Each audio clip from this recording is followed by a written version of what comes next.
The Bodhisattva never enters into nirvana.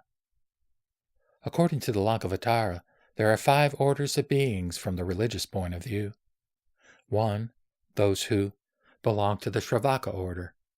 2. Those of the Pratyeka Buddha order. 3. Those of the Tathagata order. 4. Those who belong to no definite order. And 5.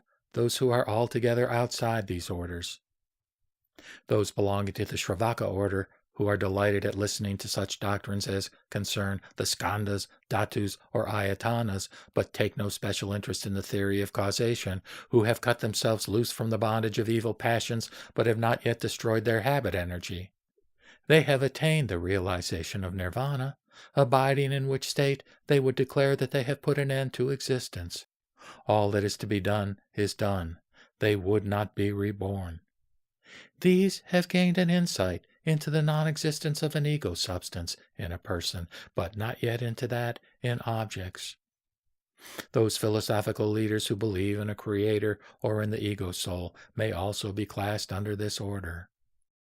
The Pratyeka Buddha order comprises those who are intensely interested in anything that leads them to the realization of Pratyeka Buddhahood. They would retire into solitude and have no attachment to things worldly. When they hear that the Buddha manifests himself in a variety of forms, sometimes in a group, sometimes singly, exhibiting miraculous powers, they think these are meant for their own order, and immensely delighted in them, they would follow and accept them. The Tathagata order may be again divided into 3. Those who gain an insight into the truth that there is no individual reality behind what one perceives, those who know that there is an immediate perception of the truth in one's inmost consciousness, and those who perceive that besides this world there are a great number of Buddha lands, wide and far extending. They may listen to discourses on such subjects as manifestations of mind, or transcendental realm of the alaya, from which starts this world of particulars, and yet they may not at all feel astonished or frightened. These belong to the order of Tathagatas. The 4th one is of indeterminate nature, for those who belong to it may take to either one of the above 3 orders, according to their opportunities. There is still another class of beings which cannot be comprised under any of the 4 already mentioned, for they have no desire whatever for emancipation, and without this desire no religious teaching can enter into any heart. 2 subclasses, however, may be distinguished here: those who have forsaken all roots of merit, and those who have vowed at the beginning to save all beings. They both belong to the Ijantika order, so-called. Into the former fall all those who vilify the doctrines meant for the bodhisattvas, saying that they are not in accordance with the sacred texts, rules of morality, and the doctrine of emancipation. Because of this vilification, they forsake all the roots of merit and do not enter into nirvana. The second group is that of the bodhisattva, who, wishing to lead all beings to nirvana, denies himself this bliss. He vowed in the beginning of his religious career that until every one of his fellow beings is led to enjoy the eternal happiness of nirvana, he himself would not leave this world of pain and suffering, but must strenuously and with every possible means or upaya work toward the completion of his mission.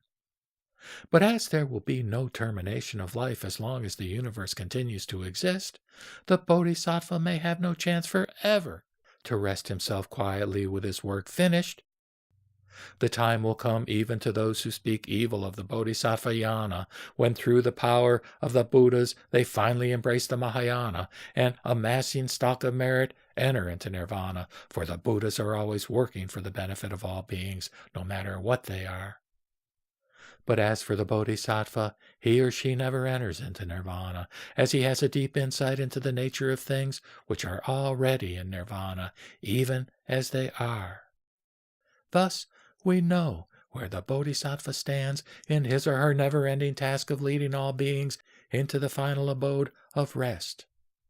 So says the sutra, quote, "He will, through his 10 never-ending vows, bring all beings to maturity, and, manifesting himself in various forms in response to the needs of all beings, will never know where to rest from his task, and yet his mind is always abiding in the state of self-realization and in the enjoyment of perfect meditation. Close quote.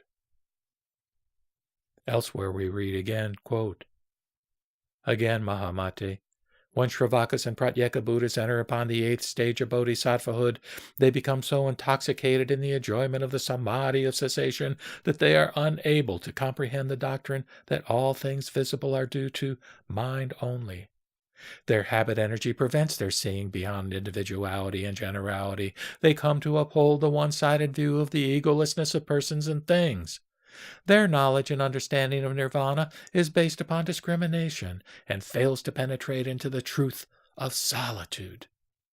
The bodhisattvas, on the contrary, O Mahamate, who rejoice in the bliss of the samadhi of cessation, are well furnished with the original vows and a pitying and compassionate heart, and, realizing the import of the 10 inextinguishable vows, do not enter into nirvana. They are already in nirvana because their views are not at all beclouded by discrimination. To them, no discrimination takes place as to things seized and seizing. As they understand what is meant by the doctrine of mind only, they cherish no discrimination regarding existence.